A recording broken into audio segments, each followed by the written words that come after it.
it's Lena Gersa from A La Cards, and today I have a little tutorial to show you how to make these pretty dahlias. So these flowers, there are larger version tutorials all over Pinterest, but these ones are sized, they're about 4 inches square, and they're sized so that they could fit on a card front or on a home decor piece.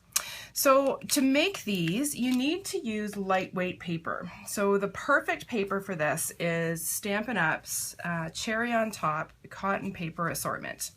So this stuff can be found in the current catalog on page 148. So there it is right there. And it comes in Canada, you get 16 sheets for $8.75. And that's a pretty good deal because each flower uses pretty much 1 sheet of the cotton paper. So you get 16 sheets, 4 of each of the 4 colors, and they're perfect for making these little dahlias. So I'm going to show you how to do that. So first of all, we're going to take our paper and we're going to cut squares. So you're going to want to cut squares that are 1.5 inch, 1 1/4, and 1 inch. Now, the number that you need kind of depends on a couple of factors, but I'm going to give you a ballpark. You need about 24 of the 1 inch. You need about 27 of the 1 1/4 and about 36 of the 1 inch. Okay, and to cut these, I use my paper trimmer, my Stampin' Up paper trimmer. You're going to want to make sure you have a very sharp blade in that trimmer. If your blade is dull, it's going to catch and tear the paper a little bit, and you don't want that. Okay, so I have pre-cut several, and once you've got all your squares cut, then you're going to make some cones, paper cones. So this is what we're going for. Okay, so this is one of the 1.5 inch squares that I have made into a paper cone, and I'm going to show you how to do that. So I'm going to take my 1.5 inch square of paper, and I'm going to take a glue dot and put it right in the corner of one of the corners. Okay, so there's my glue dot. Then I'm going to take and roll the corner that's opposite the glue dot inward. So I'm kind of bending it in so that I have a nice little point here. So I'm going to roll that inwards and take the glue dot over top and press it into place.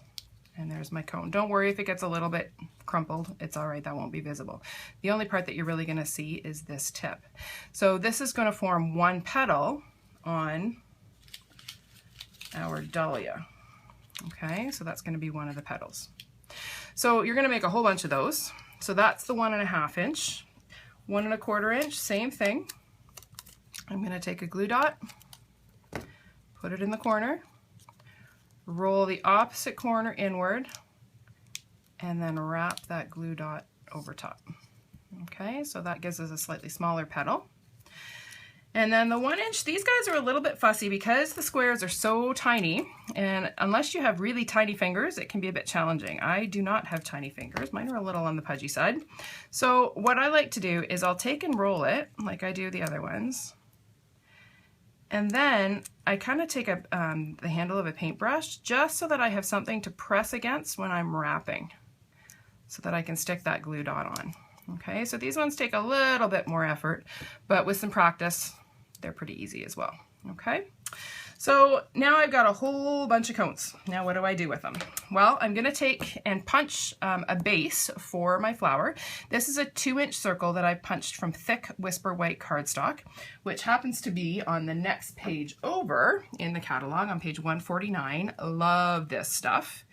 It also sells for $8.75 a package, and you get 24 sheets in Canada. So once I had punched my 2 inch circle, I marked the center. So I just took a ruler on my grid paper and marked the center. Okay. And then I'm going to start building my flower. So I'm going to use our multi-purpose liquid glue to adhere my petals. And I'm going to start by just putting a little bit of glue along one of those lines that I've drawn. And I'm going to take one of my 1.5 inch petals, and I'm just going to press that onto the glue. Okay. Same thing, I'm going to add a little bit of glue along that line, You don't need a ton of glue because this is strong glue and this is very lightweight paper. So a little bit of glue, press another one of my 1.5 inch petals on there. Okay, and I'm going to work around.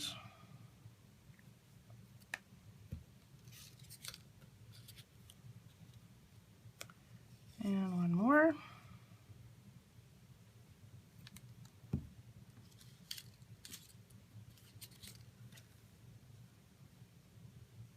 Okay.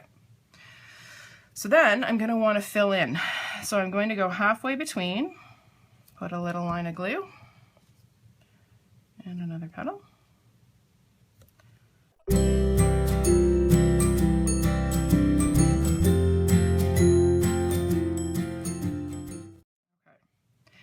Now, depending on how wide, how full you've made your petals, you may or may not want to fill in the spaces. Now, my cones are fairly tight, so I have these spaces here that I'm going to want to fill in. Now, a tip here, when you are filling in your petals, you want to slide them in here, but you see how it kind of gets in the way there? It kind of runs into those petals, and then this one sticks out farther. So to avoid that, what I'm going to do is just take and snip the point of that petal off. That way I can nestle it right in there so that it's even with the other petals. Okay, so I'm going to just take and put a little bit of glue in there and nestle it right in there. Okay, same thing here. I'm going to fill this one in, and again, as I try to put it in, it's just doesn't quite fit. So again, I'm going to trim that tip a bit, put a little bit of glue in there, and slide it in. Okay, so I'm going to continue building these all the way around.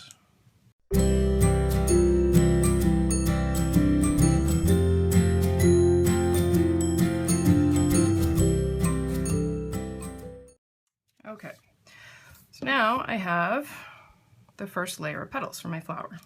Okay, so I have used in total 16 of the 1.5 inch cones to build that base. All right, so now my next layer, I still have more of my 1.5 inch cones. And what I'm going to do is just kind of lay them out on top so I can see how they're gonna fit. Okay, now you're gonna notice I don't have enough cones left to do a full second layer, and that's on purpose. I don't wanna do a full second layer of these large petals. I wanna start to build in some of my smaller petals so that my flower gradually builds up. So I'm going to place my 1.5 inch petals and glue them into place, and then I'm going to fill in the gaps with some of the 1.25 inch petals. Okay, so I'm just gonna finish placing these, okay? And to glue these down, I'm not actually going to put the glue on the layer. I'm going to put a little bit of glue just on the tip of the petal and glue it into place.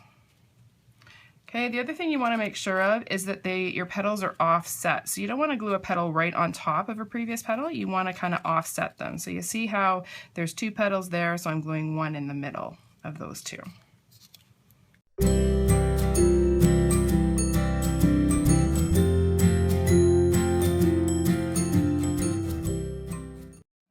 So there's my start of my second layer, and I filled in with my 1.5 inch petals.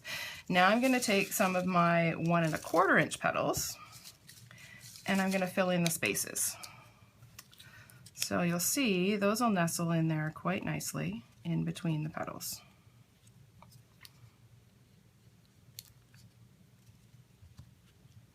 Now you want to make sure when you're gluing these down that these little petals are somewhat aligned with the larger ones. Now because they're smaller, they're not going to stick out quite as far, which is fine, but you don't want it to be way in tight either. Like I don't want to put it way in here, it's going to look funny, okay? So I want to make sure that it comes out a little bit. So the point of my cone isn't quite going all the way to the center.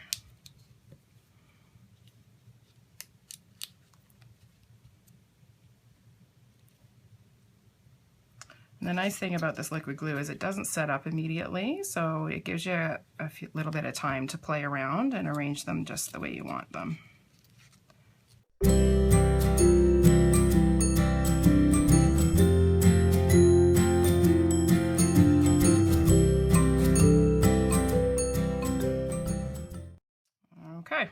there's my second layer finished. Starting to look like a flower. So now I'm going to take more of those 1 1/4 inch petals and I'm going to build up my third layer.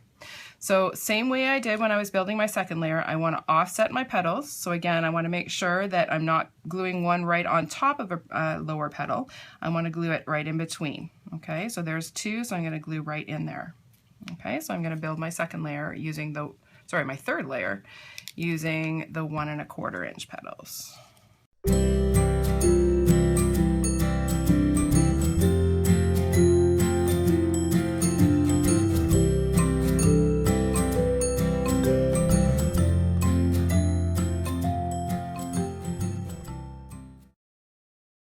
Okay, so there's my third layer, and I used entirely 1 1/4 inch petals on that one. So I still have a couple left over. I'm just going to set those aside. And now I'm going to bring in my 1 inch petals. And these are the ones that I'm going to use to finish off my flower. So again, I'm going to build up my next layer. So this is my fourth layer. Same manner that I did with the previous ones. I'm going to take my 1 inch cones now, and I'm going to glue them on and offset them just like I did for the previous layers.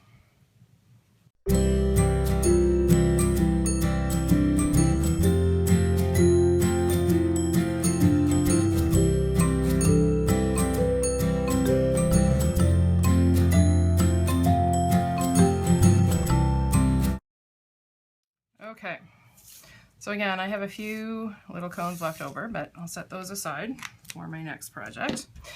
So now I have my flower pretty much finished. I just need to do the center. So you'll see on this finished one, I used the crushed curry for the petals, and then I used Watermelon Wonder for the center.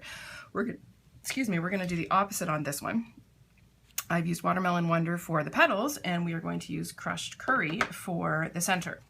So I'm just going to set this aside for a moment, and I'm going to show you how to do the center. So what I've done is I've taken and cut a 12 by 3/4 inch strip of crushed curry cotton paper.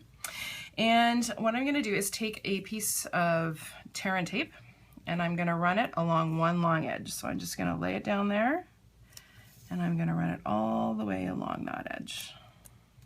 Just press it into place. And tear it in. Gotta love this stuff. Okay, so then I'm going to take my fringe scissors, love these as well, and I'm going to take and I'm going to fringe the side that doesn't have the tape. I'm just going to go all the way along here and snip in right up to the edge of the tape. Now I find the easiest way to use these fringe scissors is to move the paper, not the scissors. So you'll notice I'm kind of holding the scissors in one place and I'm moving the paper along. I just find I get more even cuts that way.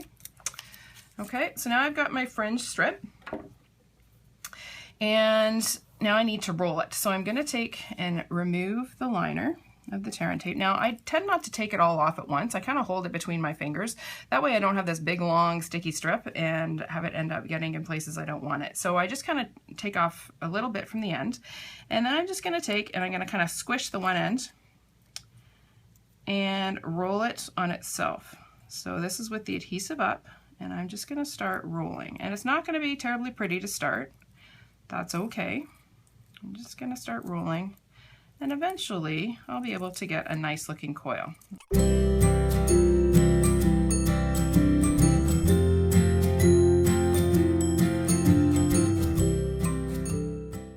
now I have a nice little fringed coil, and that is going to go in the center of my flower like that. So I'm just going to take some more Tombow here, the multi-purpose liquid glue, and I'm going to put it all the way around the edge. Now you could also use a hot glue gun for this step if you want. I just find it's not necessary, and I've already got the Tombow out, so why not use what's here. So I've put glue all the way around the bottom of my coil. Now this is not the fringe side, this is the side with the tape, and I'm going to press it down into my flower. And you don't have to be super gentle. Okay, you're just going to press it down in there, and it's going to slide right in. Now, and a little far. Okay, and then I'm going to let that dry. And once it's dried, I'm going to just bend those fringes and that paper, and I'm going to make it a little bit fluffier so that I end up with a nice fluffy center. Okay, so here is again that finished one. So all I've done is take and fluff up those fringes a little bit to give it a little bit more fullness. Now, how do I use this? Well, this is a project that I made as a gift for some friends at convention. And so I just took a 5x7 picture frame. I cut down some cardstock, so I use complementary colors. So I use Watermelon Wonder for the background here. I used some DSP from the Neutrals DSP stack, and then adhered my flower, and it just adheres with good old multi-purpose liquid glue. And then I added a sentiment, one of the sayings from the Feel Good set that is one of my favorites, that I heat embossed in silver. I die cut it using the Labels framelits, the new ones, and added a little bit of silver metallic thread and some rhinestones for a bit of bling. And that makes a lovely little gift for a teacher, for a friend, for someone who needs a little pick-me-up. Thanks for watching this video. If you've enjoyed it, please feel free to share. Bye-bye.